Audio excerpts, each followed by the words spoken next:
سلۃ من الاولین، نبی علیہ الصلوۃ والسلام کی امت کے پہلے لوگ بھی بکثرت ہوں گے، سلۃ من الاخرین، بعد میں آنے والے بھی ایمان والے بکثرت ہوں گے۔ باقی رہی بات اصحاب شمال کی، جنہیں نامہ اعمال بائیں ہاتھ میں ملا،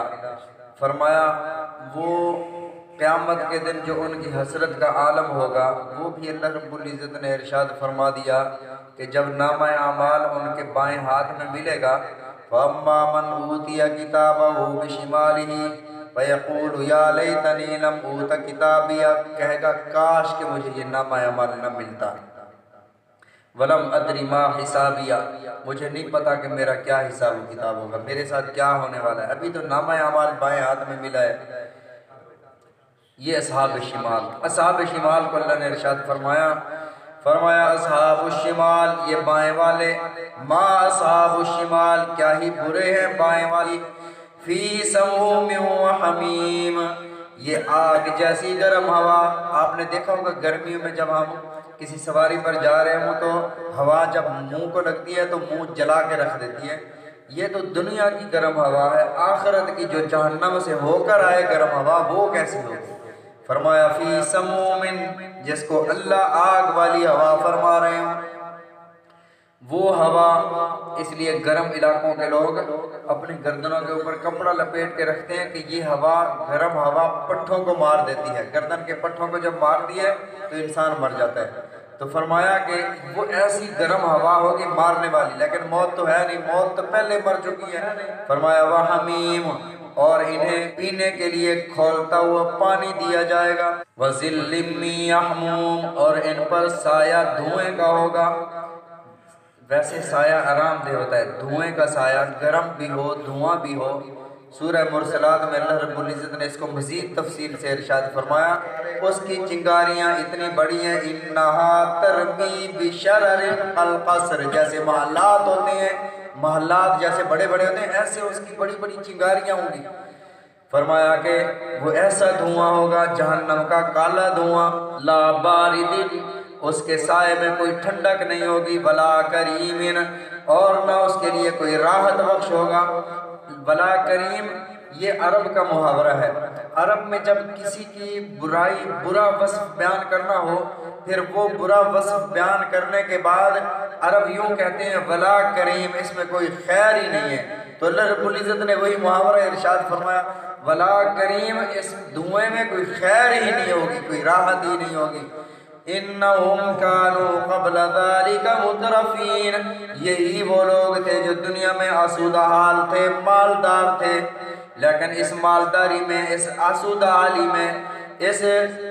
اس حالت میں انہوں نے اللہ کو بھلا دیا۔ کانوا یصرون علی الحنث العظیم، وہ بہت بڑے گناہ پر اصرار کیا کرتے تھے۔ ہنس گناہ کو کہا جاتا ہے، اس لیے جس کی قسم ٹوٹ جائے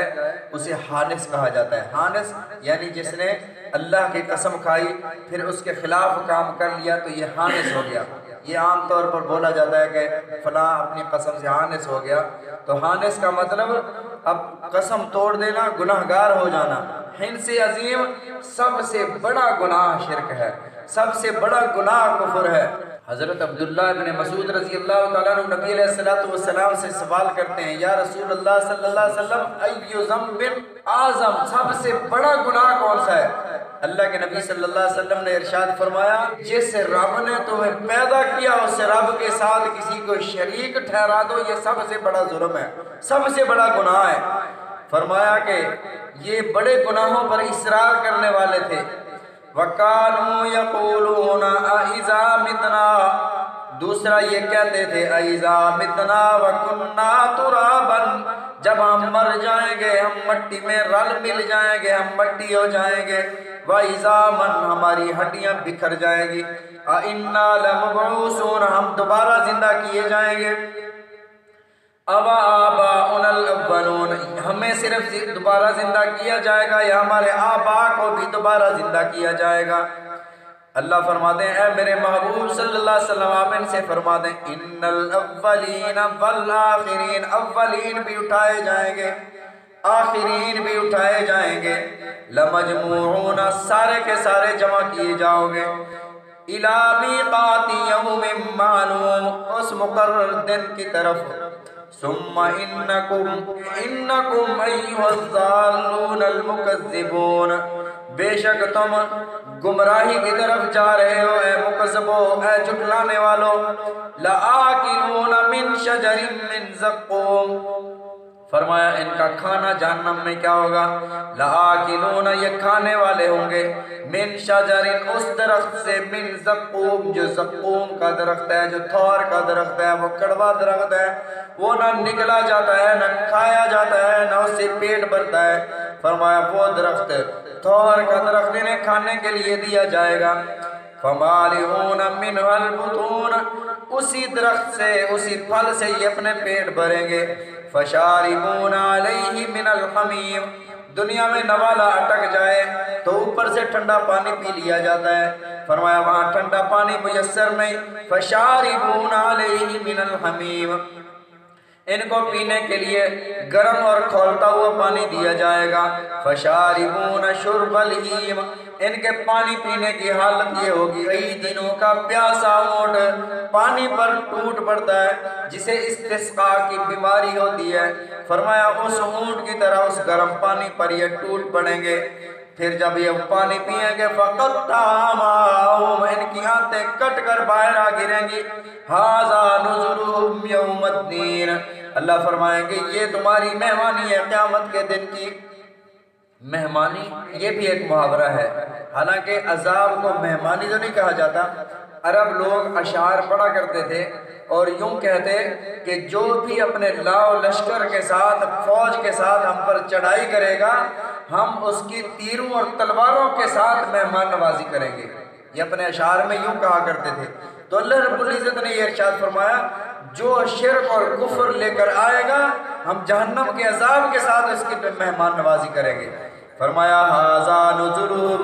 یہ تمہاری مہمان نوازی ہے، یوم الدین قیامت کے دن کی، نحن خلقناکم فلولا تصدقون، ہم نے تمہیں پیدا کیا، فلولا تصدقون، میرے دین کی میرے شریعت کی تصدیق کیوں نہیں کرتے، افرأیتم ما تمنون، بھلا دیکھتے نہیں ہو، ما تمنون جو تم قطرہ ٹپکاتے ہو، جو تم رحم کے اندر ایک قطرہ ٹپکاتے ہو، اَأَنْتُمْ تَخْلُقُونَ، اس کے بعد تو تمہیں پتہ نہیں ہے کہ اس قطرے کے ساتھ کیا ہوا، اس کو صورت کس نے عطا کی، اس کو جسم کس نے عطا کیا، اس کو یہ قوت سماعت، قوت بصارت، قوت گویائی، یہ جسم کس نے عطا فرمایا، اَأَنْتُمْ تَخْلُقُونَ، اس کو تم نے پیدا کیا، ام نحن الخالقون، یا ہم نے پیدا کیا، نحن قدرنا،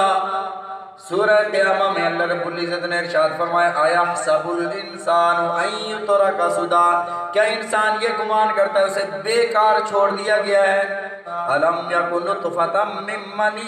یمنی، یہ جو تم قطرہ ٹپکاتے ہو تمہیں اس کا پتہ نہیں ہوتا کہ اس قطرے کے ساتھ اللہ نے کیا فرمایا ہے، ثم کان علقۃ فخلق فسوی، اس قطرے سے اللہ نے ایک لوتھڑا بنایا تو کچھ عرصہ لوتھڑے کی شکل میں پڑا رہا، فسوی، پھر اللہ نے تمہیں برابر ایک کھڑا انسان بنا دیا، ہاتھ بھی برابر تھے، آنکھیں بھی برابر تھیں، کان بھی برابر تھے، جسم بھی برابر تھا، کبھی ایسا نہیں ہوا کہ ایک بازو چھوٹا ہو ایک بڑا ہو، ایک کان نیچے ہو ایک اوپر ہو، ایک آنکھ چھوٹی ہو ایک بڑی ہو، اللہ نے ایسے نہیں فرمایا، فرمایا فسوی، انسان کو میں نے برابر بنا دیا، پتہ ہی نہیں انسان کو کہ کن مراحل سے گزر کر یہ حضرت انسان بنا ہے، جب دنیا میں آیا اللہ کے مقابلے میں کھڑا ہو گیا، فرمایا نحن قدرنا بینکم الموت، پھر ہم نے تمہارے درمیان موت رکھ دی، وما نحن بمسبوقین، تم ہمیں تھکانے والے بھی نہیں ہو، پھر مثالیں بیان کرتے کہ کون زندہ کرے گا، کون کیسے ہوگا، کس نے جنت دیکھی ہے، جنت اور جہنم اگر ہے تو پھر ہمیں دکھا دو، اگر اللہ کا عذاب ہے تو ہم پر لے آؤ، اللہ فرماتے ہیں ان سارے مراحل سے گزر کر آنے والے انسان کس ذات کے سامنے کھڑا ہو کر تکبر کر رہا ہے؟ اپنی ابتدا کو دیکھ، ابتدا ایک ناپاک قطرے سے ہوئی، لوتھڑی کی شکل میں تھا، پھر اللہ نے ہڈیوں کے اوپر گوشت چڑھایا، فَكَسَوْنَا الْعِظَامَ لَحْمًا، پھر اس کے بعد اپنی زندگی کو دیکھ، اس زندگی میں نجاست اٹھائے پھرتا ہے، جب مر جائے گا کیڑے مکوڑے تجھے کھا جائیں گے، کیڑے مکوڑوں کی حشرات کی خوراک بن جائے گا، تکبر کس بات کا کرتا ہے؟ لَمَن يُحْيِي الْعِظَامَ وَهِيَ رَمِيمٌ، کہتے تھے کہ ان بوسیدہ ہڈیوں کو کون زندہ کرے گا؟ اللہ نے فرمایا انشاءها اول مرہ، جس ذات نے اسے پہلی بار زندگی عطا فرمائی، جسم عطا فرمایا، وہی ذات اسے دوبارہ کھڑا کر دے گی، حساب و کتاب لیں گے۔ انشاءاللہ عزیز باقی جو ہے کل ذکر کریں گے۔ اللہ تعالی ہم سب کو سمجھنے کی، عمل کرنے کی توفیق عطا فرمائے۔